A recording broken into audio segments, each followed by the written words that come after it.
अगर आप परेशान है ना, अगर आपको रास्ता नहीं मिल रहा है, तो यकीन मानिए कहीं ना कहीं आप परिवर्तनों को समझ नहीं पा रहे हैं। जिसने भी परिवर्तन को नहीं समझा वो उखाड़ कर फेंक दिया गया।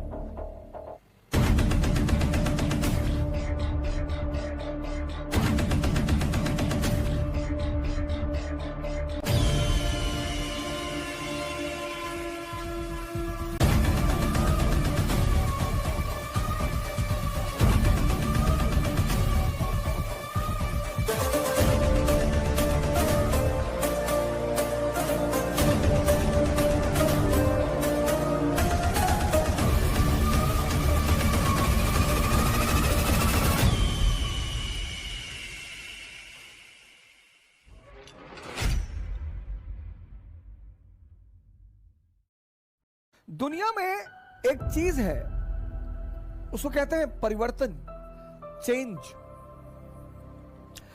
एक वर्ड मैंने आपको बताया इंटरेस्ट,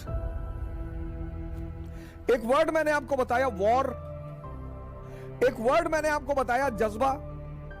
आज ये वर्ड चेंज, बहुत बहुत प्यारा वर्ड जीवन में, चेंज।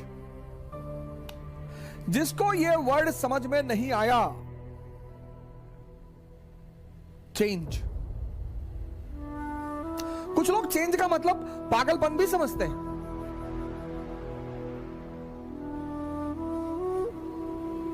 बहुत कीमती शब्द है चेंज। अब जिसने भी इस वर्ड को नहीं समझा, चेंज बड़ा प्यारा वर्ड है जीवन में, चेंज, परिवर्तन।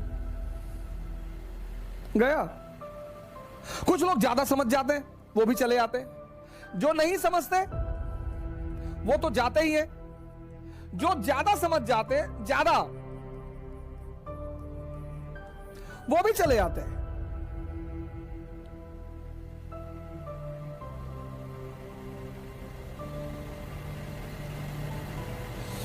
बहुत लोग आपको दिखाई पड़ेंगे ज्यादा समझ गए। शराब मतलब मॉडर्न, शराब मतलब मॉडर्न, इंग्लिश बोलना मतलब मॉडर्न, ये ज्यादा समझ गए हैं।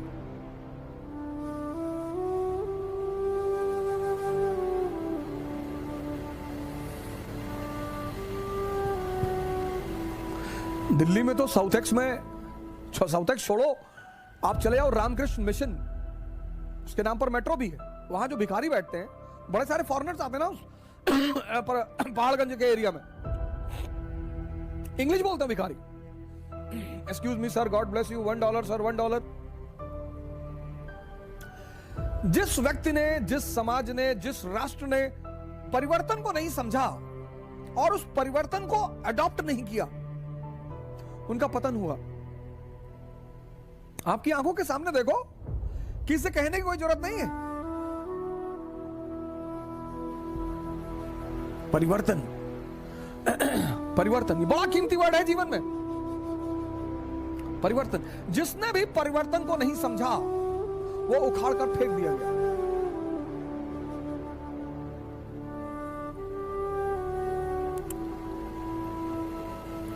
हमारे यूपी बिहार में, मुझे आज भी याद है 1994 या 95 की घटना है। मैं इलाहाबाद में था, मुलायम सिंह यादव जी सीएम थे उस वक्त, और एंटी इंग्लिश मूवमेंट चलाया यूपी में इलाहाबाद यूनिवर्सिटी के लड़कों ने। अंग्रेजी हटाओ। 1994-95 की घटना है शायद। अंग्रेजी हटाओ, लिबरलाइजेशन के बाद। और उसका खामियाजा यह हुआ कि इलाहाबाद सिविल सेवा के केंद्र के रूप में खत्म हो गया। मुलायम सिंह यादव जी सीएम थे, वो तो जनता के प्रतिनिधि हैं, जनता जो कहेगी वो कर देंगे। उन्होंने यूपी पीसीएस से इंग्लिश कंपलसरी पेपर हटवा दिया, कहा ठीक है इंग्लिश पेपर नहीं होगा। और आज हिंदी मीडियम का रिजल्ट आईएएस में। अंग्रेजी तो हमारी बाइंडिंग फोर्स है। अभी तुम यूपी से हो, तुम्हें तमिलनाडु कैडर मिल जाएगा, कैसे इंटरैक्ट करोगे? मैंने एनसीईआरटी का कोर्स बनाया इंग्लिश में। बहुत मुझे लोगों ने कहा हिंदी में बना, क्यों? बेसिक इंग्लिश नहीं जानते? और किसी भाषा को जानना बुराई है?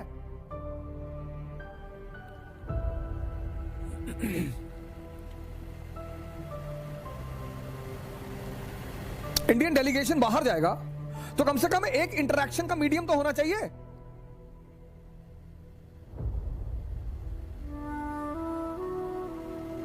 तो कोई ऐसी भाषा हो जो ग्लोबल स्तर पर मान्यता रखती हो। ब्रिटेन ने पूरी दुनिया पर शासन किया, तो अंग्रेजी एक ग्लोबल मान्यता प्राप्त भाषा है।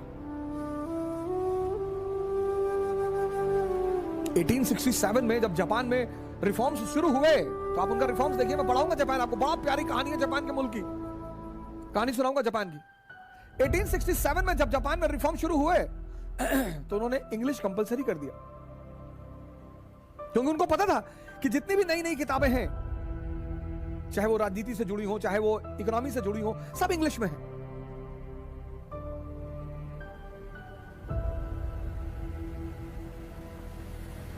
फिर धीरे धीरे उन्होंने, जब उनकी जनरेशन मैच्योर हो गई और आत्मसात कर लिया, तब उन्होंने अपनी भाषा में ट्रांसलेट कर लिया और धीरे से शिफ्ट कर गए।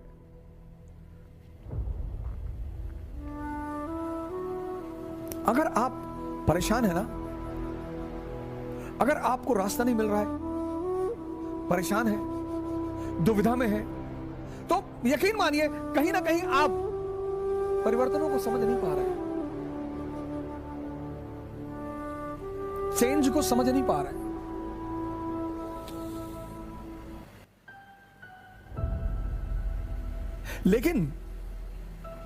लेकिन परिवर्तन का यह कतई मतलब नहीं होता कि संस्कृति के जो आधारभूत मूल हैं, every culture has some basic values.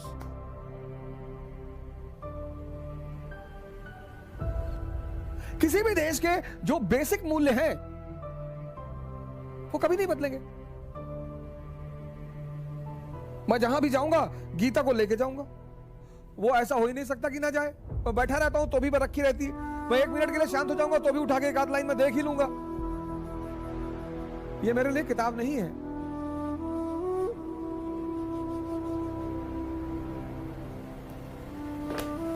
इसकी आज मेरी एक साहब से बात हो रही थी, मेरे एक मित्र हैं बनारस में रहते हैं, शेखर भाई,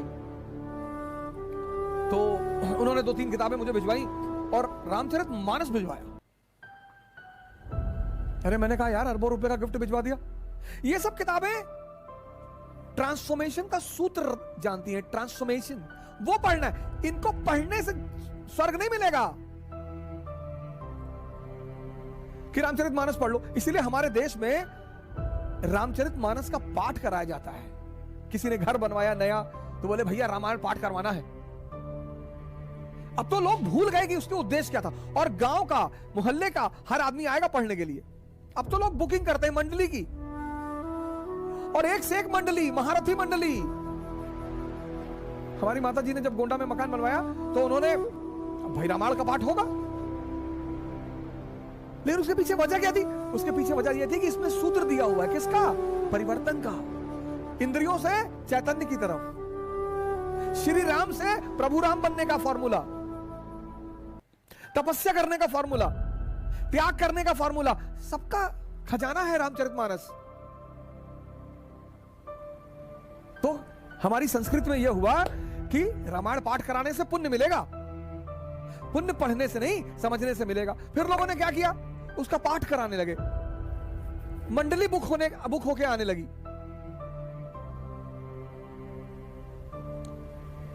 और वो जो बुकिंग भी मंडली आती पढ़ने के लिए, अब तो मोहल्लों में भाईचारा, गांव में भाईचारा कम है, और नई जनरेशन उसको पढ़ भी नहीं पाएगी।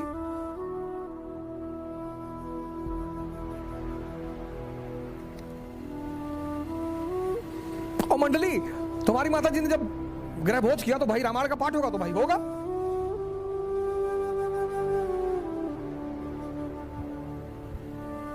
तो जो ग्रुप मंडली आई तो उन्होंने शाम को हमको बुलाया, कहा भैया व्यवस्था नहीं है हम लोग की। हमने कहा व्यवस्था? हमने कहा अच्छा व्यवस्था हम कर दें व्यवस्था की। तो पान, बीड़ी, गुटखा जो भी था ला के रख दिए। फिर कहा व्यवस्था नहीं हुई। हमने कहा अब कहा लोगे व्यवस्था में? अरे सिगरेट पी के, बीड़ी पी के, पान खा के, तंबाकू खा के रामचरितमानस पढ़ोगे? चीजें गलत नहीं है, लोग उनकी वास्तविक परंपरा भूल गए।